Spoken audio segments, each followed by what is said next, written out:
ఇప్పుడు ఈ తాంత్రిక పూజలు అంటారండి. తాంత్రిక పూజలు అంటే దెయ్యాలకు సంబంధించినవి, దెయ్యం పట్టడము అని కొంతమంది పిలుస్తారు. అవసలు నిజంగా భూతము, దెయ్యము, ప్రేతం అవన్నీ ఉన్నాయంటారా?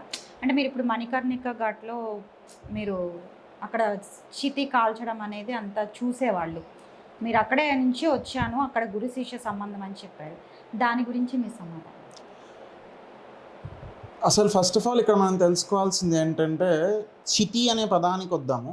చితి అనే పదంలో ఉన్న విషయం ఏంటంటే, మన మనస్సులో నడిచే ఆలోచన ద్వారా జరుగుతున్నది కూడా ఒక విధమైన కాలటమే కదా. సో ప్రతి మనిషిలోనూ చితి ఆలోచన రూపంలో ఆల్రెడీ ఉంది, చింతన రూపంలో చితి ఉంది.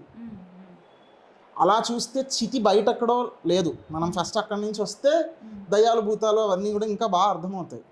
అలాగే ఈ మనిషి ఆలోచనలోంచి వచ్చినవే కానీ బయట ప్రేతశక్తి, పిశాచ శక్తి, ఈ శక్తులు లేవు అని నేను అనట్లా, ఉన్నాయి. కానీ అవి మనిషిని వచ్చి పట్టుకోవు. మనిషిని పట్టుకోవటం వీడి ఆలోచనలోంచి వచ్చిన వికృతం మాత్రమే. అదేం యాక్చువల్గా మనిషిని వచ్చి పట్టుకోవటాలు ఇలాంటి పరిస్థితి ఉండదు. ఎవరికన్నా దయ్యం పట్టింది అన్నప్పుడు జరుగుతున్నది ఏంటంటే, వాళ్ళల్లో ఉన్న గిల్ట్, వాళ్ళని ఏదైతే లోపల నుంచి తినేస్తూ ఉంటుందో అదే వీడికి ఆ సమయంలో వీడిని ఏదో వేరే భావనలోకి పంపి తనెవరో కూడా తనే మర్చిపోయేటట్లు చేస్తుంది. దాని సైకాలజీ నేను చదువుకున్నది నా దీంట్లో నేపథ్యంలో ఎడ్యుకేషన్ బ్యాక్గ్రౌండ్ అంతా కూడా సైకాలజీ కాబట్టి సైకలాజికల్గా దీన్ని హిస్టీరియా లేదా హిస్ట్రియానిక్ పర్సనాలిటీ డిజార్డర్ అని పిలుస్తారు. అలా ఉన్న వాళ్ళది బయట మనం దయ్యం పట్టిందని అదని ఇదని చేస్తున్నారు.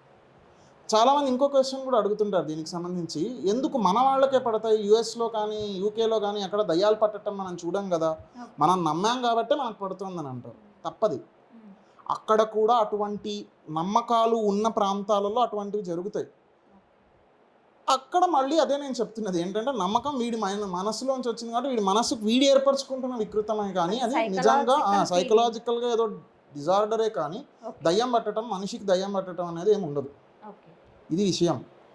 రెండవది వచ్చేసి ఏంటి, మీరు ఇందులో ఒక భాగంలో మనం చూస్తే అడగాల్సిన ప్రశ్న జనరల్గా బయట చాలామందికి తెలియని, దయ్యానికి, భూతానికి, ప్రేతానికి, పిశాచానికి అసలు తేడా ఏంటి, అవి ఏంటి, విషయం ఏంటి? ఈ దయ్యం అనే పదం మన శాస్త్రాల్లో కానీ మన పుస్తకాల్లో కానీ ఎక్కడ కనిపించదమ్మా. అది తప్పు. అలాంటిదైతే ఎక్కడా లేదు, దాన్ని నమ్మకూడదు. ఈ దయ్యం అనే పదం బయట నుంచి వేరే వాళ్ళు చేసిన దానివల్ల తెలుగులోకి వచ్చిన పదమే కానీ దేశపదంగా అది దయ్యం అనే పదం మనకు పుస్తకాల్లో, గ్రంథాలలో కనిపించే విషయం అయితే కాదు. గురువులు ఎప్పుడు చెప్పింది కూడా కాదు, గురు పరంపర నుంచి వచ్చింది కూడా కాదు. ప్రేతము, పిశాచ శక్తి లేదా భూతము, వీటిలో ఏంటంటే, భూతం అంటే పంచభూతాలు. ఏవైతే భూత శక్తులు మనకి ఉన్నాయో, మన శరీరం కూడా వాటితో నిర్మితమై ఉందో ఆ పంచభూతాలనే భూతము అంటున్నారు. భూతం అంటే సినిమాలో చూపించినట్టు వచ్చి మీద పడేది కాదు, అది అసలైన భూతం అనే దానికి అదే ఇదే కాదు. ఈ పంచభూతాలకి సంబంధించి వీడు ఏదన్నా మిస్టేక్ చేస్తుంటే వీడి లైఫ్లో వీడు ఆ పంచభూతాలకి కోపం రావటంతో వీడిని ఏవో చేస్తాయి అనే వీడిలో ఉన్న గిల్ట్ ఫీలింగే వీడి భూతం పట్టింది లేదా భూతం వీడి మీదకి వచ్చింది, ఆవహించింది అని అంటుంటారు. పిశాచ శక్తి వేరు. పిశాచ శక్తులు రెండు రకాలు ఉన్నాయి. ఇప్పుడు కర్ణ పిశాచి అంటాం, అదొక పిశాచ శక్తి. దాన్ని ఎవరన్నా నేర్చుకుని చేస్తే అది వచ్చి భూతకాలం చెప్తున్నానో భవిష్యత్ కాలం చెప్తున్నానో ఇలా అంటారు. యాక్చువల్గా చెప్పదు. యాక్చువల్గా చెప్పినప్పుడు అది కేవలం వాడి పాస్ట్ అది మాత్రమే చెప్పగలుగుతున్నాను, అది భవిష్యత్ కాలం చెప్పగలిగే అవకాశం కర్ణపిశాచికి లేదు. అలా ఈ పిశాచ శక్తులు ఒక ఇది కాకుండా ఏంటి, పిశాచాలు అంటే ఏంటంటే, నార్మల్గా మనం ఏదన్నా శ్మశానానికి లేదా ఏదన్నా అబాండెండ్ బిల్డింగ్, వదిలేసినవి పడిపోయిన బిల్డింగ్, ఇలాంటి చోట్లకి, పడిపోయిన గుళ్ళు ఇలాంటి చోట్లకి వెళ్తే అక్కడ నివాసం ఉండేవి కొన్ని ఉంటాయి. 99% ఉంటాయి. ఒక 1% ఛాన్స్ ఉంది లేకుండా ఉండటానికి, కానీ ఒక 99% అయితే ఉంటాయి. ఆ ఉన్న వాటి ద్వారా ఎవరైనా పనులు చేయించుకోవాలని చూస్తుంటారు. అట్లా అది ఉంటుంది. ఆ పిశాచాలు, వాటిని పిశాచం అని ఎందుకు అంటున్నారంటే, అవి యాక్చువల్గా ప్రేతానికి నెక్స్ట్ లెవెల్. ప్రేతం అంటే ఏంటి మళ్ళీ అంటే, ఒకడెవడైతే అన్ఫార్చునేట్గా చనిపోతాడో, సడన్గా చనిపోతాడో వాడు ప్రేతం అవుతాడు. వాడు చావుని ఎక్స్పెక్ట్ చేయట్లా. సూసైడ్ కానీ సూసైడ్లో కూడా కాదు, సూసైడ్ కొంత అన్ఎక్స్పెక్టెడ్ కూడా కాదు, వాడు చేస్తున్నాడు అక్కడ, కానీ యాక్సిడెంట్స్ మెయిన్గా, లేదు ఇంకేదో ఎవడో అనుకోకుండా వీడిని వచ్చి మర్డర్ చేస్తాడు, ఏదో అయింది సంథింగ్, చనిపోతాను, చనిపోయే చావు అనే థాట్ని ఎక్స్పెక్ట్ చేయడు బేసికల్లీ. అదే అలాంటి వారు ఎవరు ఉంటారో వారు భూమిని 14 రోజుల తర్వాత విడిచి వెళ్ళిపోతుంది. ఎవరి శరీరమైనా సూక్ష్మ శరీరం లేదా యాత్రా శరీరం అంటాము, ఆ శరీరం భూమిని విడిచి 14 రోజుల్లో వెళ్ళిపోతుంది. వీటిది వెళ్ళిపోదు, ఇక్కడే భూమి మీదే ఉంటుంది. దాన్ని ప్రేతము అంటారు. ఆ ప్రేతమే ఇంకొంచెం ముదిరితే పిశాచం అవుతుంది. అది ప్రేతం, పిశాచం, దయ్యం, భూతాలు అనేది ఇందాక చెప్పాను. ఈ ఏవైతే ప్రేతాలు ఉంటాయో వాటిని వశపరుచుకోవటం అని ఒక ప్రేతావశనం అని ఒక పర్టికులర్ ప్రక్రియ ఉంటుంది. ఆ ప్రక్రియ చేసి వాటి ద్వారా మన పనులు ఏమన్నా ఉంటే మనం చేయించుకోవచ్చు. కానీ అందులో ఉన్న ప్రాబ్లం మళ్ళీ ఏంటి, ఫర్ ఎగ్జాంపుల్ ఏం చెప్తారంటే దానికి వెళ్ళి ఏదో తినిపించు, దానికి మందు పోయి, దానికి ఏదో తీసుకెళ్ళి నాన్ వెజ్ పెట్టు, ఇలా చేస్తే అది పని చేసి పెడుతుంది. అది ఎక్కడికో వెళ్ళి ఏదో పని సాధించుకునే శక్తి ఉన్నది, వీడు మందు పెడతాడని చెప్పి వీడు నాన్ వెజ్ పెడతాడని చెప్పి ఎందుకు వెయిట్ చేస్తుంది? దానికి అవసరం లేదు కదా. దాన్ని వశపరచుకోవటానికి మెథడ్ అది కాదు.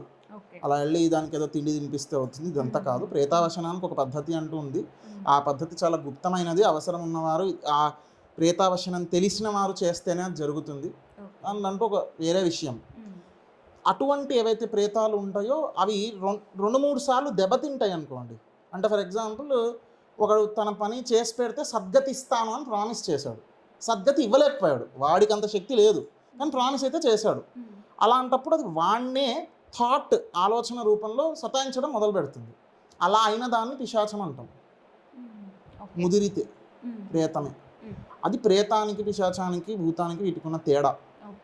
సో ఇటువంటి ప్రేతాలు, ప్రేతావశనము, దీనికి సంబంధించిన ప్రక్రియ అంతా కూడా గురువు శిష్యుడికి అవసరాన్ని బట్టి నేర్పిస్తాడే కానీ డైరెక్ట్గా ఒకడు వెళ్ళి వాడంతటి వాడు ఎక్కడ కూర్చుని చేసే పని అయితే కాదు, నేర్చుకోగలిగే విషయం అయితే కాదు. ఇప్పుడు మీరు నార్మల్గా బయట తిరిగేది వేరే ఉంటుంది. ఇప్పుడు మీరు ఈ ఇంటర్వ్యూకి ఇవన్నీ ఇట్లా వేసుకొచ్చారు కదండి, అంటే ఇలానే బయట కూడా ఉంటారా, లేకపోతే ఓన్లీ మీ సాధన వరకే ఇలా ఉంటుందా?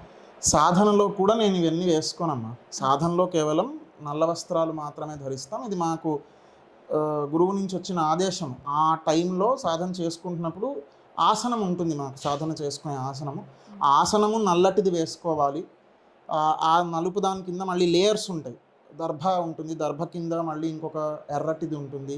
ఈ మధ్యలో స్కిన్, యానిమల్ స్కిన్ ఏదన్నా ఉంటే దానిది ఒక్కొక్కసారి అవసరాన్ని బట్టి, లేదు ఇది మన మేకది తెచ్చుకోండి, మేక తోలు తెచ్చుకుని వేసుకోండి, ఇలా ఏవో ఉపదేశం ఉంటుంది. దాన్ని బట్టి ఆసనం అంతా ప్రిపేర్ చేసుకుని ఆసనం మీద నల్లటి వస్త్రాలు ధరించి కూర్చుని సాధన మాత్రం చేసుకుని మళ్ళీ నల్లటి వస్త్రాలు తీసేసి నేను నార్మల్గా టీ షర్ట్లు, ప్యాంట్లు, జీన్స్లు అన్నీ వేసుకుని నార్మల్గానే తిరుగుతా బయట. అంటే ఇప్పుడు ఇవి ఎప్పుడెప్పుడు వేసుకుంటారు ఇలాగా? ఇది ఏంటంటే ఈ పీఠం అనేది ఒకటి నాకు ఇచ్చారు, బాధ్యత ఒకటి ఉన్నది.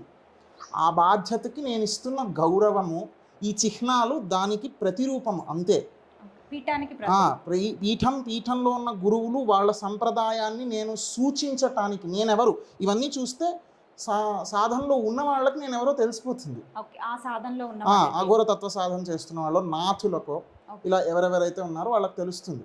ఫర్ ఎగ్జాంపుల్ ఇందులో ఈ ఏవైతే ఉన్నాయో చేతికి వేసుకున్న వాటిని వీటిని కడ అంటాం. ఈ కడాలో ఇవన్నీ రకరకాలు, ఇవి దీన్ని చక్రా కడ అంటారు. అంటే ఏదైతే చక్రం రూపంలో ఉంది, ఇది కూడా అటువంటిదే ఇక్కడ ఉన్నది. ఇది వచ్చేసి ఏంటంటే నార్మల్గా ఏదైతే జనరల్గా జనాలు వేసుకునేదే, బట్ దీని లోపల సెంటర్లో బ్రాస్ ఉంటుంది. ఇటువైపు గన్ మెటల్ కానీ స్టీల్ కానీ అట్లా ఏదో దేంతోనే చేస్తారు. ఇదేంటి అంటే సెంటర్లో ఉన్న బ్రాస్లోకి మనం కావాలంటే ఏదన్నా పవర్ నింపచ్చు. ఆ నింపినది అట్లా నాకు గురువుగారు ఇచ్చినది ఇది. అలా ఇది అలానే ఇదేంటంటే కడ యాక్చువల్గా ఆయన కాలికి ఉండేది, నేను దాన్ని తర్వాత కడాగా వేసుకున్నా. అలాగే వీటిల్లో దీన్ని మేము మా దాంట్లో హిందీ అంతా గౌడ సంప్రదాయం కాబట్టి ఎక్కువ హిందీ వాడతారు కాబట్టి దాంట్లో హిందీలో ముండ్ అంటాం. ముండ్ అంటే కపాలం. అలా ఇది ముండ్ మాల అంటాం దీన్ని. ఈ ముండ్ మాలలో ఇది కూడా గురువుగారు ఒంటి మీద ఉండేది, తర్వాత నేను తీసుకున్నాను. ఇది నాకు గురువుగారు మొదట ఆయన నాకు ఈ నాథ దీక్షలోకి నన్ను ఇస్తున్నప్పుడు ఇచ్చిన ముండమాల. ఇది వచ్చేసి ఏంటంటే నాకు ఎవరో ప్రెజెంట్ చేశారు, మీకు ఇంకా పొడుగ్గా ఉన్నది వేసుకుంటే బాగుంటుంది అది ఇది అని చెప్పి ప్రెజెంట్ చేసినది ఇది. అంతే ఈ 3 ముండుమాలలు. అది కాకుండా ఇది స్ఫటికము. స్ఫటికానికి ఏంటంటే ఎప్పుడైనా సరే సాత్వికము, రాజసికము, తామసికము మూడింటికి తేడా లేదనే అద్వైత భావనని సూచించటానికి స్ఫటికమాల వేసుకుంటాము. అది కాకుండా వచ్చేసి దీన్ని వచ్చేసి నాడీ అంటాం. ఈ నాడీ ఏంటంటే దీనికంటూ చాలా సిగ్నిఫికెన్స్ ఉంది. ఇది ఏదైతే ఉందో దీని మెటీరియల్ ఇది నాగా సాధువులు తయారు చేస్తారు. ఈ దారం వాళ్ళు తయారు నాగా సాధువులు మేక యొక్క వుల్ ఏది ఉంటుందో దాని నుంచి చేస్తారన్నమాట. చేసి దాన్ని రోల్ చేసి నాడీ తయారు చేసుకోవటానికి మాకు ఇస్తారు, అవకాశం ఇస్తారు. అందులోనూ పంత్ అనే పంత్ నుంచి వచ్చిన నాగా సాధువులు మాత్రమే దీన్ని తయారు చేస్తారు, అందరూ కాదు మళ్ళీ. అది ఇది వచ్చేసి పవిత్రి అంటారు దీన్ని. ఈ పవిత్రి అనేది ఏంటంటే దీనికి ఈ కిందున్న వాటికి కనెక్షన్ కింద భావిస్తాం దీన్ని పవిత్రిని. ఇది వచ్చేసి స్ఫటికము సాత్వికానికి, మధ్యలో ఉన్న ఈ రుద్రాక్ష రాజసికానికి, కింద ఉన్నదాన్ని మణి అంటాం ఈ ఎర్రదాన్ని, అది తామసికానికి సూచనలు. 3 ఒకటే అని. ఈ దీన్ని వచ్చేసి యాక్చువల్ పూంక్ అంటాం. ఈ పూంక్తో ఏంటంటే పని నాద అనుసంధానం అని ఏదైతే ప్రక్రియ బయట చేస్తారో జనాలు, ఆ నాద అనుసంధానానికి సంబంధించిన వస్తువు ఇది. నాద అనుసంధానం అసలు ఎలా జరుగుతుంది? ఓంకారం ప్రణవం ఏదైతే మనం చెప్తామో ఆ ప్రణవం చెప్తున్నప్పుడు, ప్రణవ సాధన చేస్తున్నప్పుడు మనలో లోపల ఆల్రెడీ దానికి సంబంధించిన ఈక్వల్ వైబ్రేషన్ ఒకటి ఉంటుంది. దాంతోపాటు మనం కూడా వైబ్రేట్ అవుతాం. అట్లా వైబ్రేట్ అయ్యేదాన్ని ప్రణవము, ఆ నాద అనుసంధానము అంటారు. దానిని తెచ్చుకోవటం కోసం ఈ పూంక్ని వాడతారు అఘోర సాధనలో, అది విషయం. ఇలా వేసుకున్న ప్రతి వస్తువుకి మీనింగ్ఫుల్ ఇవన్నీ. రుద్రాక్ష అంటే జనరల్గా ఇది దీంట్లో ఏంటంటే నుంచి క్షం వరకు మేము పెడతామన్నమాట. నుంచి క్షం వరకు బీజాక్షరాలను పెట్టి ఆ బీజాక్షరాలతో ఉన్న రుద్రాక్షను అయితేనే ధారణకి వాడతాం, ధరించటానికి వాడతాం. అలాగే లోపల ఉంటాయి ఇంకా కంఠి ఉంటుంది ఒకటి, దాన్ని గురు కంఠి అంటారు. గురువు మనకి సాధన ఇస్తున్నప్పుడు వేస్తారు రుద్రాక్ష రూపంలో కానీ వేరే ఇతర రూపాల్లో ఉంటాయి. అవి లోపల గుప్తంగా ఉంటాయి. ఇది ఇలా వేసుకున్న ప్రతి వస్తువుకి, ఈ నా వంటి మీద ఉన్న ప్రతి దానికి ఒక మీనింగ్ ఉండి, ఈ పీఠాన్ని నేను రిప్రజెంట్ చేస్తున్నా కనుక ఒకడు ఒక జాబ్కి వెళ్తే ఏదో ఫ్యాక్టరీలో ఒక వర్కర్గా వెళ్ళాడు, వాడి ఫ్యాక్టరీ యూనిఫామ్ ఎంత నిష్టగా వాడు వేసుకుంటాడో నేను అంత నిష్టగా వేసుకుంటాను. అంటే మీ గురుపీఠానికి మీరు ఇచ్చే గౌరవమే కానీ ఈ డ్రెస్తో ఏం సంబంధం లేదు. ఇలా మాలలు ఎవడన్నా బయట వేసుకుని ఫేక్గా ఏదన్నా చెప్పచ్చు. ఇంకా రంగు వేసుకుంటారు, అదేంటో కూడా తెలియదు, రకరకాల రంగులు వేసుకుంటారు. అంటే వేసుకోకూడదని కూడా అనట్లా, దానికి మీనింగ్ ఉండాలి. ఇప్పుడు ఫర్ ఎగ్జాంపుల్ ఒకళ్ళు ఎల్లోది వేసుకుంటున్నారు, పసుపుది వేసుకున్నారు, పసుపు రంగులో ఉండేది, దానికి బగళాముఖి అమ్మవారి పవర్ అందులో ఉంటే వేసుకోవటంలో ఒక అర్థం ఉంది. రెడ్ది వేసుకుంటాడు, తారా అమ్మవారి పవర్ ఉంటే దానికి అర్థం ఉంటుంది. ఇట్లా అవి వేసుకోవటానికి ఏ అర్థము లేకుండా నోటికి వచ్చింది వేసుకుని, చేతికి ఏవేవో వేసుకుని, ఉంగరాలు పెట్టుకుని, కాళ్ళకి వేసుకుని, ఇవి కూడా ఉన్నాయి. కాళ్ళకు ధరించినవి కూడా ఏంటంటే ఇది వచ్చేసి ఏంటంటే దీన్ని మేము గుంగురు అంటాం, భైరవ గుంగురు అంటారు దీన్ని. ఈ భైరవ గుంగురు అనేది ఏంటంటే దిష్టి తగలకుండా పిల్లలకి ఎలా అయితే నల్లతాడు కడతారో కాలికి, అలాంటిదే ఇది. దీంట్లో మళ్ళీ గురువు మాకు భైరవుడికి సంబంధించిన మంత్రం పవర్ని పెట్టి ఇస్తారు. దీన్ని వచ్చేసి బేడి అంటారు. బేడి ఏంటంటే దాని భైరవ బేడి అంటారు. బేడి ఏంటంటే మనలో ఉన్న పవర్ ఇతరులకి ట్రాన్స్ఫర్ అయిపోకుండా మనల్ని ఆపుతుంది. నేల మీద నడుస్తున్నప్పుడు కూడా అమ్మవారు, నేల అనేది భూదేవి కదా, ఆవిడ లాగేసుకుంటుంది పవర్ని, ఆ పవర్ని అక్కడే నిలిపే విధంగా చేస్తుంది బేడి. ఇలా వేసుకున్న ప్రతి వస్తువుకి, చేస్తున్న ప్రతి పనికి అర్థం ఉండాలి. ఆ అర్థాన్ని నేను రిప్రజెంట్ చేయడానికి వీలైనంత ట్రై చేస్తుంటాను, కానీ చేసేవాళ్ళు ఏవేవో రంగురాళ్ళు మాలలు చేసి ఇవన్నీ మొత్తం అంతా సాధనలు చేస్తేనే తెలుస్తాయి కదా. కూడా సాధన చేసిన వాళ్ళే కాబట్టి తెలియపరుస్తున్నారు. సో ఇప్పుడు మీరు 12 ఏళ్ళుగా సాధన చేస్తున్నానని చెప్తున్నారు. ఇప్పుడు అఘోరాలు ఎవరైనా, అఘోరీలు అంటారు, వాళ్ళు ఎవరైనా 12 ఏళ్ళు సాధన చెయ్యాలా, లేకపోతే నార్మల్గా ఇప్పుడు బయట ఇంటర్నెట్లో చాలా ఇన్ఫర్మేషన్ వస్తుంది అఘోరీల గురించి, దానికి అంటే మీరు ఇచ్చే సమాధానం? ఇక్కడ ఏంటంటేనమ్మా 2 విషయాలు ఉన్నాయి. 12 ఏళ్ళు అనేది మినిమం పట్టే సమయం, అంతకంటే త్వరగా అవ్వచ్చు, అంతకంటే లేటు అవ్వచ్చు. ఖచ్చితంగా సాధన ఉండాలి. ఉన్న దాంట్లో ఒకడికి సంవత్సరంలోనే జరగచ్చు. వాడి పూర్వజన్మలో ఎంతో తపస్సు చేసి వచ్చి ఉంటాడు, అదృష్టవంతుడు, వాడికి లభిస్తుంది. సంవత్సరంలో కూడా మంత్రసిద్ధి లభిస్తుంది. ఒకడికి 12 ఏళ్ళు పట్టచ్చు. 12 ఏళ్ళు అనేది యావరేజ్గా ఒక టైంగా చెప్తున్నాం, కానీ 12 ఏళ్ళు పక్కా చేసి తీరాలని కాదు. అలాగే ఈ సాధనలో స్థాయిలు ఉన్నాయి. ఆ స్థాయిలని దాటి వెళ్ళటానికి కూడా, ఒక స్థాయి తర్వాత ఇంకో స్థాయికి వెళ్ళటానికి కూడా, ఇప్పుడు ఫర్ ఎగ్జాంపుల్ శ్మశాన సాధన అనేది ఉంది. శ్మశాన సాధనలో గురువు మొదటగా మనకు నేర్పించేది ఏంటి? శ్మశానంలో ఉన్న ఒక చెట్టు దగ్గరకు మనం తీసుకెళ్ళి ఆ చెట్టు యొక్క కొమ్మ మీద ప్రయోగం చేయిస్తారు. అంటే మనలో మంత్రసిద్ధి ఉందా లేదా చూడటానికి. ఆ కొమ్మకి కూడా మళ్ళీ చేయిస్తారు. దానికి ఏంటంటే దానికి మళ్ళీ ఉంటుంది ప్రయోగము, ఉపసంహరణ, ప్రతి ప్రయోగము అని ఉంటాయి. అవి శ్మశాన సాధనలో భాగాలు. శ్మశాన సాధనలో విభాగాలు. ఉపసంహరిస్తారు. ప్రతి ప్రయోగం అంటే ఎవరన్నా మన మీద ప్రయోగం చేస్తే తిప్పి కొట్టడానికి ప్రతి ప్రయోగం అంటారు. దీనికి ఎక్స్పెరిమెంట్గా చెట్టు కొమ్మని వాడి, అది కూడా శ్మశానంలో రుద్రభూమిలో ఉన్న చెట్టు కొమ్మ అయితేనే దానికి వర్తిస్తుంది, అన్నీ వర్తించవు మళ్ళీ. దాన్ని మళ్ళీ ఒక తిథి రోజు ఆ చెట్టుని మొక్కుకుని, అమ్మ నీ కొమ్మని ఇలా మేము వాడుకుంటున్నాం ఏమనుకోకు అని చెప్పి క్షమాపణ చెప్పుకుని, దానికి కావాల్సిన అర్ఘ్యాలు అవన్నీ విడిచి, దానికంటూ ఒక ప్రొసీజర్ ఉంటుంది, అదంతా చేసి చెయ్యాలి. అలా చేసినప్పుడు కూడా మళ్ళీ గురువు ఏం చేస్తాడంటే శ్మశాన జాగరూకత చేస్తాడు. ఏదైతే శ్మశానం ఉందో అది నిద్రపోతూ ఉంటుంది సహజంగా, ఆ శ్మశానాన్ని తన పవర్ ద్వారా లేపుతాడు. శ్మశాన జాగృక క్రియ అని నిర్వహిస్తారు. అందులో చాలామందికి ఒక అపోహ ఏంటంటే శ్మశాన జాగృక క్రియ కేవలం శాబరంలోనే నిర్వహించాలి, శాబర మంత్రాలు వాడితేనే అది శ్మశాన జాగృక క్రియ, అది శుద్ధ తప్పు. శాబర మంత్రాలైన ఆత్రేయస ఏదైతే గోత్రంగా చెప్తారో ఆ అత్రి మహర్షి ఇచ్చిన మంత్రాలు అవి, శాబర మంత్రాలు ఏమి ఊరికే రాలేదు. సో అవైనా వైదికంలో భాగమే, వైదికంతో ముడిపడి ఉన్నదే శ్మశాన జాగృక క్రియ కూడా. శ్మశానాన్ని అట్లా జాగరూకత చేసి, ఆ చేశాక శిష్యుడికి ఇలా చేయని ఆయన అని ప్రయోగం నేర్పిస్తారు, లేదా హోమం నిర్వహిస్తారు. అక్కడ హోమం ద్వారా కూడా ప్రయోగం ఎలా చేయొచ్చు అనేది నేర్పిస్తారు. ఇట్లా రకరకాలు ఉన్నాయి అందులో పద్ధతులు. అందులో ఏంటంటే ఇంకొకటి, ఇది ఎందుకు చెప్తున్నానంటే బయట చాలామందికి తెలియకపోవటంతో వస్తున్న అపోహలు కాబట్టి చెప్తున్నా. వైదిక మంత్రాలతో హరిద్రక అంటే పసుపుతో చేసిన గణపతిని పెట్టి, ఆ గణపతికి పూజ చేసి కూడా శ్మశానాన్ని జాగరూకత చేయొచ్చు. ఇలాంటి పద్ధతులు ఉన్నాయి. వైదికానికి అఘోరానికి తేడా ఉంది. అసలు అఘోర తత్వంలో వైదికమే లేదు అని చాలామంది బయట అపోహలు ఉంటారు, తీసేయండి. అలాంటిది ఏమీ లేదు. అఘోర తత్వంలో కూడా రుద్రమంత్రము, ఈ మంత్రాలని ఎక్కడి నుంచి వస్తున్నాయి? వస్తున్నదంతా వైదికంలో నుంచి వస్తుంది. ఇప్పుడు అఘోరీలు ఆత్మలతో మాట్లాడచ్చు, ఆత్మలతో మాట్లాడిస్తారు అనే ఒక రూమర్ ఉంది. అంటే బయట చాలామంది మన ఛానల్స్ ద్వారా అంటే నేను వినడం జరిగింది. అంటే నిజంగానే ఆత్మలతో మాట్లాడతారా? అసలు ఫస్ట్ ఆఫ్ ఆల్ ఆత్మలను పిలవకూడదు వాటిని. మనకేంటంటే ఉపనిషత్తులు ఏవైతే ఉన్నాయో వాటిల్లో ఆత్మన్, బ్రహ్మన్, బ్రహ్మ పదార్థం ఈ పేర్లతో పిలవబడుతున్నది ఒకటి ఉంది. దాన్ని మాత్రమే ఆత్మ అని సూచించాలి, కానీ ఇంకేది ఆత్మ అనే పేరుతో సూచించకూడదు. ఈ ఆత్మ అనేది సోల్ అనేదైతే ఇంగ్లీష్ పదం ఉందో దానికి ట్రాన్స్లేషన్ లాగా ఆత్మలను వాడేస్తుంటారు, తప్పది.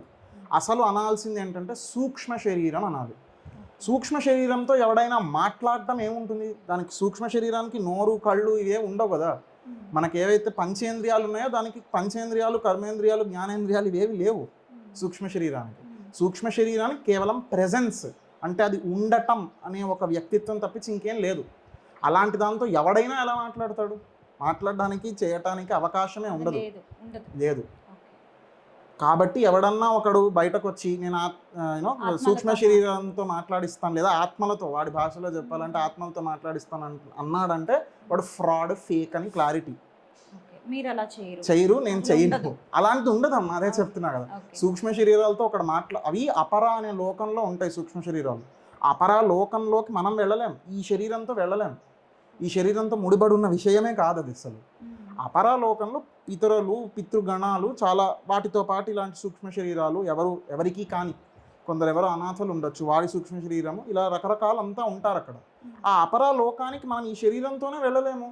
అలాంటప్పుడు ఎలా చేయగలుగుతాము? వాటితో డిస్కషన్లు కూర్చోబెట్టి ఛాయ్ పే చర్చలు చేయలేము కదా. ఇప్పటిదాకా మాకు ఎన్నో మంచి విషయాలు చెప్పారు. అఘోరాలు అనే విషయం మీద, కాన్సెప్ట్ మీద, అఘోరీలు అనాలి, అఘోరాలు అనేవాళ్ళు ఉండరు. నాగసాధువుల గురించి, వీటి గురించి కాశీలో చాలా వరకు మంచి విషయాలు అందించారు. మా ఛానల్ ద్వారా ప్రజలకి మీ ద్వారా ఇంకా కొన్ని మంచి విషయాలు కూడా వెళ్ళాలని కోరుకుంటున్నాము. ధన్యవాదాలు. తప్పకుండానమ్మా.